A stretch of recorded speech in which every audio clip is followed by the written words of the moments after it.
Welcome to the Butterfly Effect. I'm Chris Horner. This is stage 20 of the Vuelta a España 2025. Today's stage is going to be a magnificent one because we got a great battle of the top 10 of the general classification.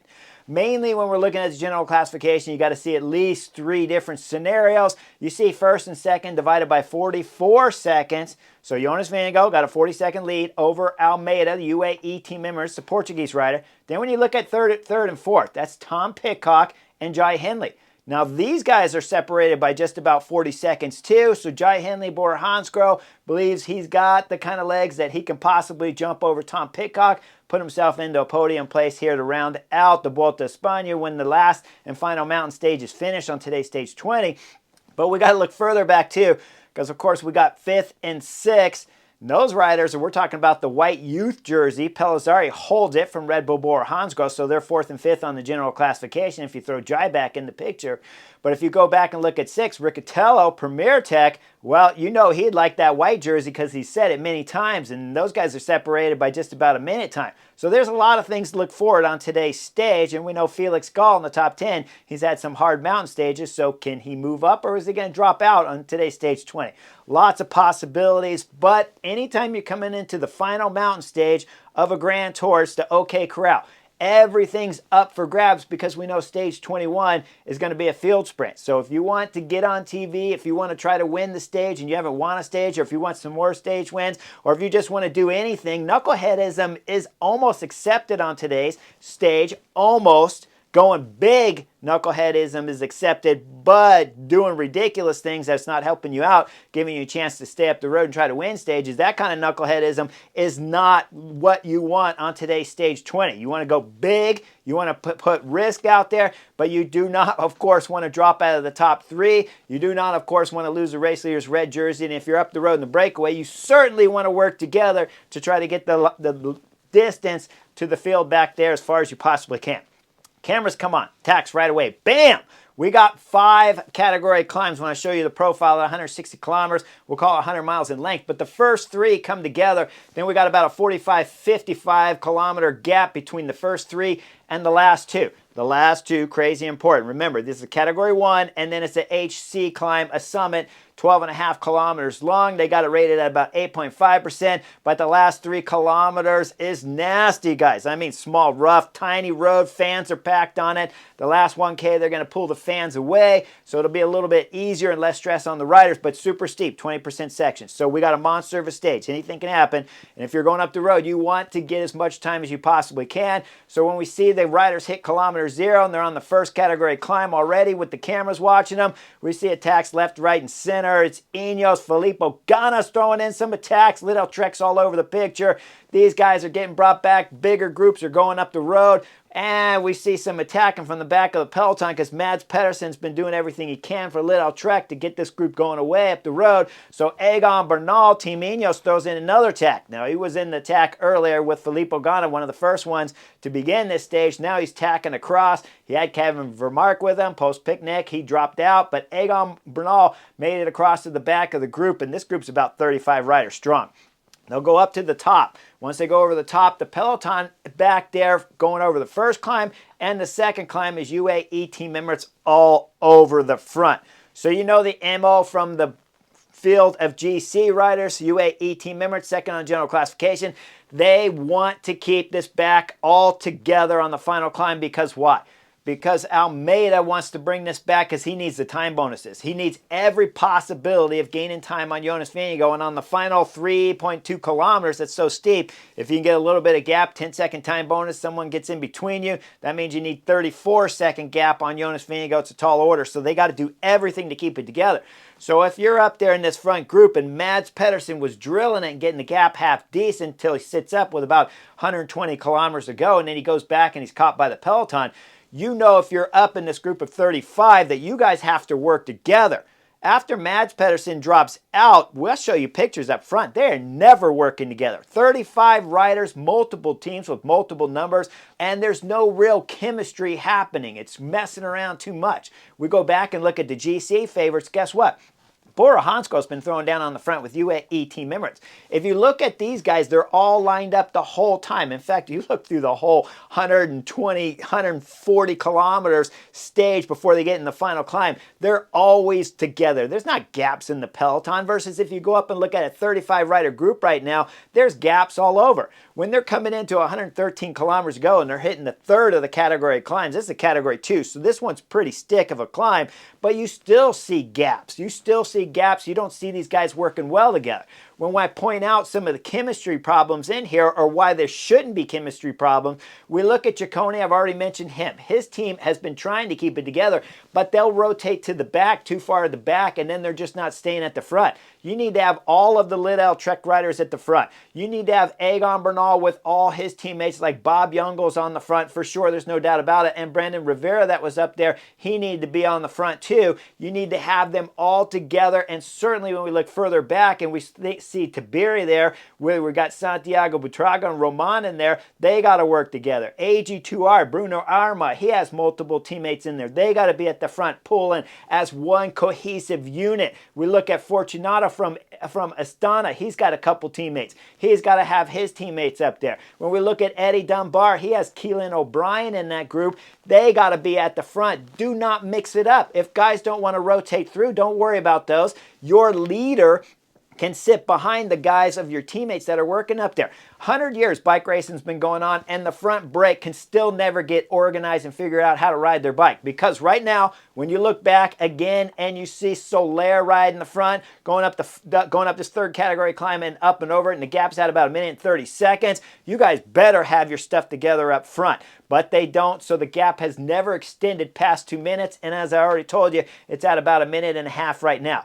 Now they got about a 45-kilometer flatter section here on today's stage 20 where they got to work together, and they still have no chemistry there. The peloton's being led by Bora Hansgrohe, UAE team members that do have chemistry, and they're riding their guys Ivo Oliveira, Domen Novak, who's gotten dropped many times but come back on and ridden. Soler's ridden from time to time, but it's mainly Ivo Oliveira up there, and Björg that's doing a fantastic job, along with some help from Bora Hansgrohe riders. There's no doubt about that. Those guys have been thrown down. Now we come in at 55 kilometers to go. This is a stick of a climb at a category 2, so you know it's a solid climb.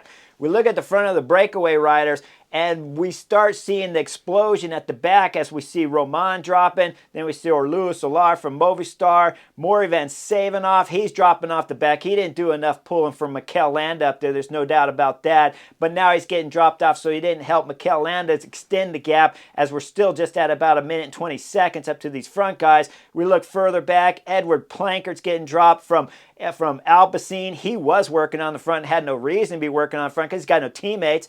We look after him, we see Keelan O'Brien dropping. He spent some time on the front, but not organized enough to be up there correctly. Jesus Hirata from Cofidis is dropping. Bob Jungels is dropping. He did probably the most correct riding in this group up there, but still not correct enough to get everything gelling together. Now he's coming out the back, and we look at Fausto Masnada. He's dropping out the back. He wasn't riding correctly either. All these guys, it's the knucklehead corral right now on stage 20 coming out the back. And we go up front, we're going to look at Verona throwing down for Lidl Trek. It's Verona, it's Julian Bernard and Ciccone in this front group. We'll call it about 13, 14 riders at this moment as it's exploded on this category 2 climb from the pace. We go back down and look at the peloton. Soler and Ayuso is getting on the front. Ayuso's throwing everything into it. And as he's up there on the front, he's trying to get some redemption. Because remember, he's got 2 stage wins where he wasted his energy for Almeida that he could have saved. Got better here. He went for the individual time trial. Didn't win that either. Wasted some more energy. So Ayuso's trying to give something back to his teammates here on the final mountain stage. On the penultimate stage here of the Vuelta a España, he's trying to give back. He's doing a good job. He's blowing the group up. He's getting it smaller and smaller. He'll get it down to about 30 riders, and we'll see that there was a big explosion back there when we go back up front. Ayuso's still on the front. He's doing a solid job on today's final mountain stage. Now, we go up to the breakaway that's coming over the top, but just before that, let me back it up because Verona Blue, Julian Bernard got on the front for Ciccone. He's got it down to about 12 guys when they're going over top with 50 kilometers to go, and we'll call it about 1 minute 20 seconds. Peloton back there is being led by Ayuso over the top, and then we go back up and look at the breakaway riders. Guys, this is knuckleheadism at its best. We're going down the descent, and the break of 12 can't even stay together. Julian Bernard's at the back. He didn't open the gap, but he's at the back, and the guys in front of him are opening the gap. So Julian Bernard's trying to close up to the guys in front of him, but they've already opened up a gap to the front group of 5. Next thing you know, we see Ciccone up there. We see Egan Bernal up there. Christian Vanderlee from EF Education there. Landa's made it in this front group. So we got 5 guys along with Bruno in this front group and 7 that dislodged themselves coming down a descent. This is the way the whole day looked here on stage 20. The breakaway could never get the right chemistry at all, and that's why they only hold in 1 minute and 10 seconds on the field back there. Now we come in at 25 kilometers ago. Those 7 riders back there of a bunch of knuckleheads all get wrapped up from the peloton, up front being led by UAE team member Soler. Then we go up and look at the 5. As the camera finds the 5 guys, they're attacking each other. I mean, they're attacking each other. And we still got over 20 kilometers to go. I take you into just over 19 kilometers to go. We see Almeida's going solo from Soudal Quickstep. You're going solo with a minute gap, and you still got to get into 12 kilometers to go before the last and final climb really starts proper. It will start going up, of course, but Landa right now, there's no doubt this is not going to work. We look back, there's no chemistry back there. I could show you where Egan Bernal was attacking. I could show you, of course, Ciccone attacking. I could show you Vanderlee sitting on. I could show you Bruno Armai trying to get some chemistry, but eventually he blows himself up and he ends up getting dropped. So we go into just around 19 kilometers to go. Landa's going solo, and then all of a sudden there's this massive protest on the road. I mean, they're just running out on the road. But Landa gets a passage through on the right side. There's islands in the middle, and then there was a right turn lane there. So he's passing by on the right side. He makes it through quickly. The next riders, they're going to slip through on the right side too, as it's getting even more chaos. Bodies are running all over in the middle of the street. And remember, the peloton's going to come through with GC favorites, about 30 riders back there, if not 35, 40 riders after they caught the 7 knuckleheads that got dropped on the descent. Once they're coming through, it's chaos. There's protesters all over, not fans. Definitely not fans. They're protesters 100%. And I don't like this idea of running into the road. It got really dicey for Mikel Landa when he came through, and it was very dangerous. Now all the cars are stopping. The peloton of GC favorites being led by UAE team members, they're sliding through on the right side, and then the fans start running over to the right side of the road to try to hold them up, and it's the Movistar rider, the last one on the group of the GC favorites, that gets held up and stopped, and when we see him, he's chasing on his own afterwards when he got through. Now the biggest problem is of course, the breakaway guys made it through. The GC guys made it through. You see UAE team members on the front. But when you go back, the cars did not make it through. So they're being held up. So if anything happens to the GC riders now, they're kind of lost in space at this moment. So we go up and we look at Mikel Landa as he's coming into the dam, still solo with about a 10-15 second gap. But behind him, he's still got 3 riders, Egan Bernal, Ciccone, and Vanderlee, that's suffering a ton. We go up a little bit further, and we start looking at the peloton as they're coming over this dam, and we see Visma Bike have 5 guys still left. Wilco Kelderman's still in this group. Remember when I was telling you on the last mountain stage that Visma Bike didn't need to drill the front? They could have used Wilco Kelderman at some point in time through that stage to help position all of their riders. Well, Wilco Kelderman's still in this front group because Wilco Kelderman's a climber. So Visma Bike have 5 guys. UAE team members are still drilling it on the front. And when we come into the next little pickup here, because the climb proper starts at 12.5, but it really starts, I'd say, about 15, if not just there under. And we see that up front, Mikel Landa's getting wrapped up. And as he's getting wrapped up, he's got Ciccone, Egan Bernal, Vanderlee's dropped out of the picture. And then Egan Bernal starts to fade, and he starts to blow. Ciccone closes the gap to Landa, and then Ciccone drops Mikel Landa. Now we see Mikel Landa suffering because he was going solo for 8 kilometers already. With the ugly face there of Ciccone going solo from Lidl Trek, he's passing by some protesters doing it the right way on the right side of the road there, all holding out babies because everybody knows you need to feed babies around the world if they're going to eat and live. So Ciccone's suffering, and so is everyone else around the world at this moment. But with that in mind, Lidl Trek still going solo.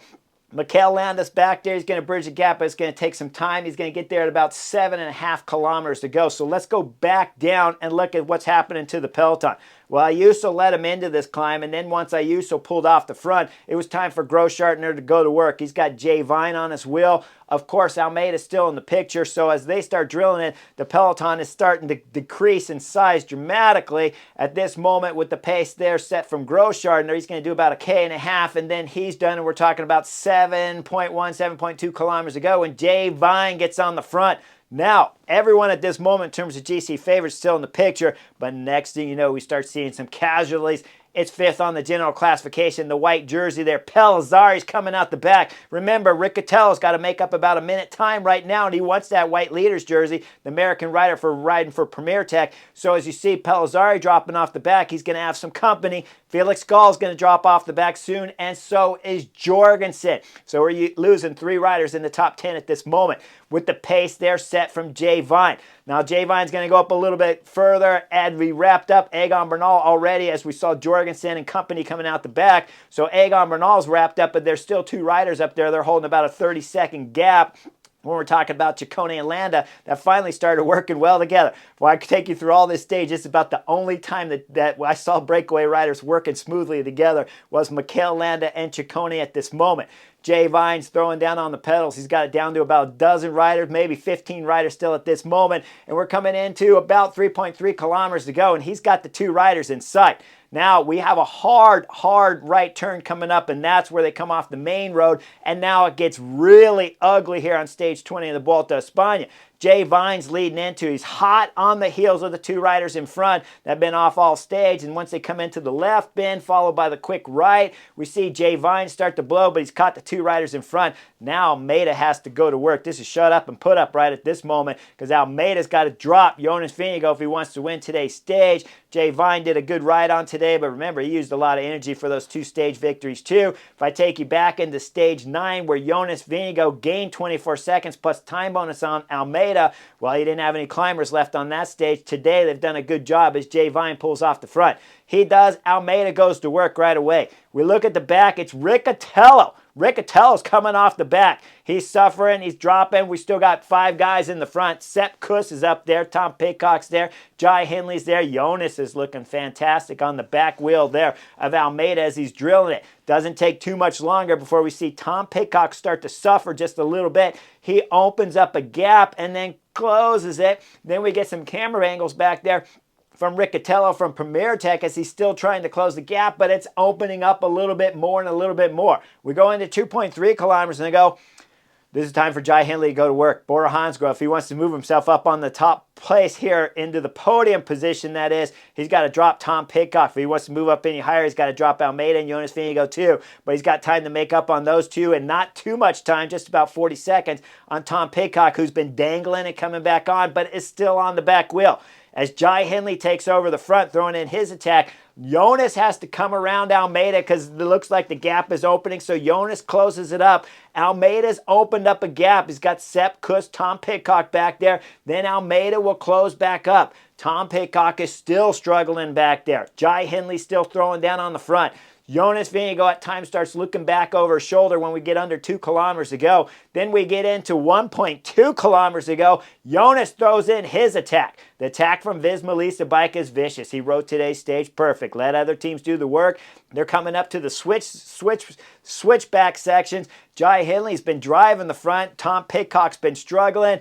Almeida's been hurting a little bit. Sepp Kuss looks like the best out of these 4 riders behind Jonas Vingegaard. Riccatello's still somewhere back there dangling off the back of the group. Now they come up to the switchbacks. We're talking about a K to go. And as we see Jonas Vingegaard, this is where the climb finally softens up. It was 18, 20% sections, and we still have some 18 and 20% sections to come, but the switchbacks have softened up just a bit. And as Jonas Vingegaard goes through the right switchback, he comes up at the top there as he's just above the riders chasing him down below. So he's got to look at how much time he's got on the riders behind him. Now, Almeida had to switch over on the front when Jai Hindley couldn't handle the pace there from Almeida, the diesel engine on the front, but Jai Hindley's still locked on. Sepp Kuss is still there. Tom Pidcock's still in the picture. picture, suffering big time. We go up as the road starts to pitch back up. We're coming in the last 500 meters of today's stage. Jonas Vingegaard still in the front. He is pushing hard on the pedals. We look behind. Riccatello has latched on with 450 meters to go. Fantastic ride here from Riccatello. It's been suffering big time, but now we got 5 guys chasing 1, or I should say 4, because Sepp Kuss is, of course, sitting on, getting a free ride out of these guys on 20% sections. Jonas up front, still working hard on the pedals, holding off the other guys behind. Once he comes up around the corner, he knows he's going to win today's stage. Looks back over his shoulder, comes across the line, of course, with the kiss there of the ring, and then passes the line and almost passes out afterwards. Luckily, he's got a little push directly after the line there from the officials. Once that happens, we start looking further back. We see it's Sepp Kuss coming across the line. Jai Hindley's 3rd to round out the podium here. Tom Pidcock's 4th on the stage. Almeida's coming through 5th, and Riccatello's coming through 6th on today's stage to put himself into the top 5 of the general classification. And the rider from Premier Tech will get himself the white youth jersey here too for USA. So congratulations, Riccatello, on today's stage. Almeida, you did everything you could. UAE team members, your whole team finally raced 100% for you on the last and final mountain stage here, the Vuelta a España. It just wasn't enough to overcome Jonas Vingegaard, because Almeida, of course, had to be in the wind the whole time to try to make it happen. Jonas Vingegaard raced tactically smart on today's stage. Always stayed second wheel, second wheel, second wheel. And just like he said in his interview, he knew he was getting close to the limit, but not at the limit. So at 1.2 kilometers ago when he tacked, he still knew he had something left. That's the perfect way to do it for Jonas Vingegaard. Raced fantastic throughout the whole 3 weeks here. Realistically, was only the last mountain stage where they put their neck on the line a little bit too much. But other than that, he's raced fantastic here at the Vuelta a España. Wraps out another 3rd victory here at the Vuelta a España and takes the race leader's red jersey. We know tomorrow's Madrid, so congratulations, Jonas Vingegaard, for winning the 25 Vuelta a España. Taking your 2nd Grand Tour victory, 3rd overall, but 2nd when we talk about Tour de France, Vuelta a España. That means the Giro is the only one left for your resume. Like and subscribe, guys. Tomorrow's the sprint stage, stage 21 of the Vuelta a España. So you know I'm going to call the details for you. I'll see you guys for the last and final stage here of the 25 Vuelta a España real soon.